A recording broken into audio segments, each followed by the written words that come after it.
What's going on, everybody? We got ourselves a 2017 Ford F250. Has a plow on it. It is a plow truck vehicle, work truck. There is a TSB that says to update the body control module if you get any erratic information going on the dash with the battery light. I've done these before, so I'm just bringing it along to show you what's going on. Here's the TSB. You can see here they tell us what to do. They say first reprogram the body control module with IDS 105 or higher. So they just want us here to go ahead and update the BCM and the PCM. We'll just make sure it's all at the latest calibrations for our customers. So starting off, we do have our battery maintainer on here. We did ID the vehicle. Here's our ID page.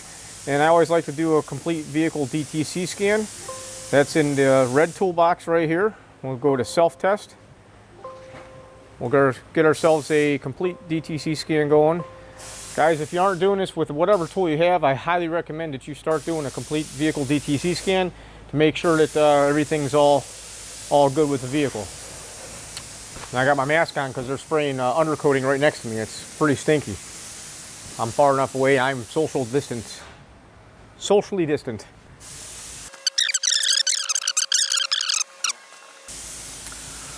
Okay, so here's the list of DTCs for this vehicle.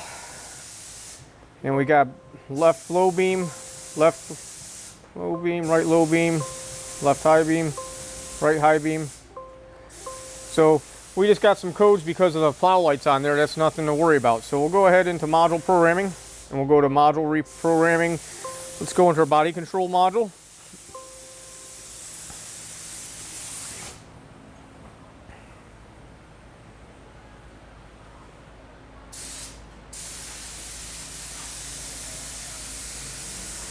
Okay, and as you can see, my scan tool's a little bit out of date here, but that's okay for this TSB and what we're chasing after. So current vehicle level software is this, and we're going to go to this. So I like to take a picture of this page. I'd use the print screen function, get a copy of that, and we'll save that into our information for our customer. Hit save, and Alt F4 will close that window for us.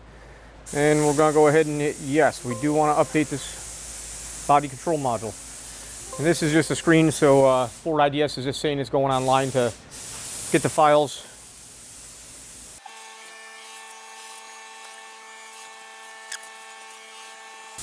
And just so you know, this is normal. This does take some time. And it doesn't seem to matter whether I've tried plugging into Ethernet or on the shop networks, or this is just all being hot spotted off my telephone. So it is what it is as far as speed.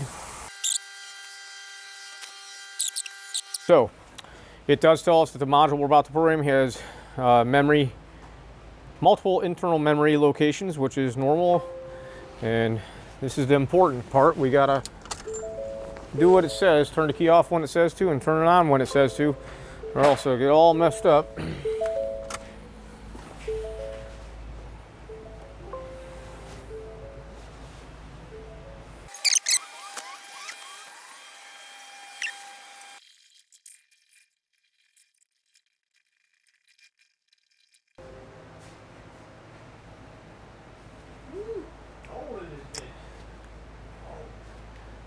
And we're going to go ahead and once again take another screenshot. I feel like these type of pictures for our customer always helps out. We'll hit file, save as, and I label this for my file system here. Hit the next button. Okay, so I'm going to go ahead and turn the key off real quick, just to give this a chance to chill. Turn the key back on.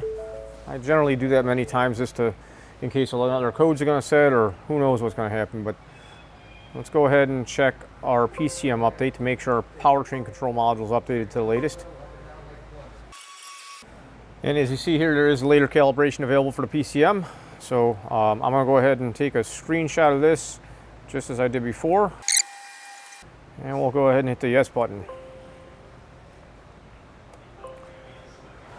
So as this is going ahead here, if you guys have any questions about programming or something, just give me a shout on either on Facebook, handsonautotraining.com, or reach me in the comment section on YouTube. You gotta go with TSB. I mean, you described the problem verbatim. To a T. It's like, how could I not do that?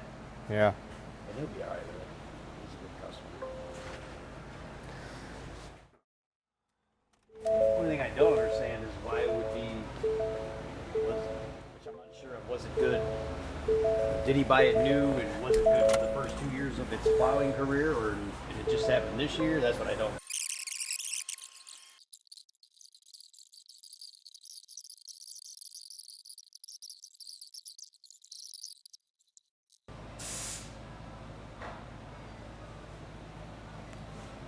All right, and as you see here, we have the screen calibration loaded and checked. That's always a good sign. Hit the check mark. Once again, I use my print screen function to take a picture. So I got a picture. And Alt F4 closes that and with the check mark.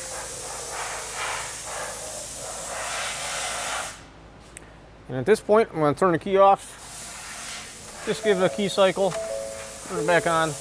And we'll go ahead and read all our codes.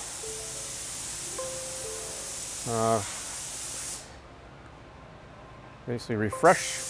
Hit the refresh button so I don't clear them out, and then we'll clear them out.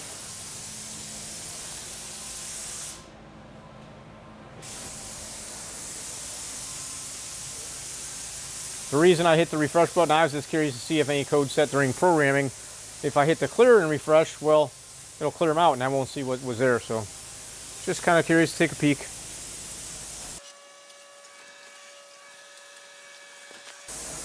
And we have our list of codes that had set. As you see, there are some codes that popped during the programming procedure. So we're going to go ahead and I just want to show you guys that codes do set when you're programming all over the place. You have all kinds of things popping. The computer or the software goes around and tells other modules not to talk while we're having a conversation to program.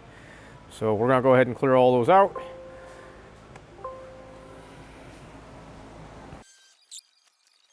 You can see here we do have our modules all cleared out. No codes are current.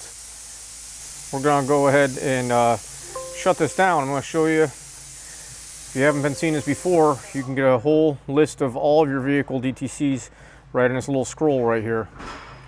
And I just go ahead and drag up, copy all this.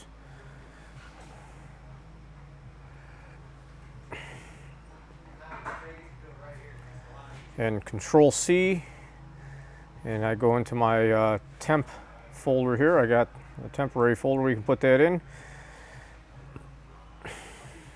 We'll go Control A and hit delete, Control V and Control S. And that's how we updated the body control module and the powertrain control module for this 2017 F250. I appreciate you guys watching. If you have any questions or comments, leave them below. Like and subscribe. Have a great day.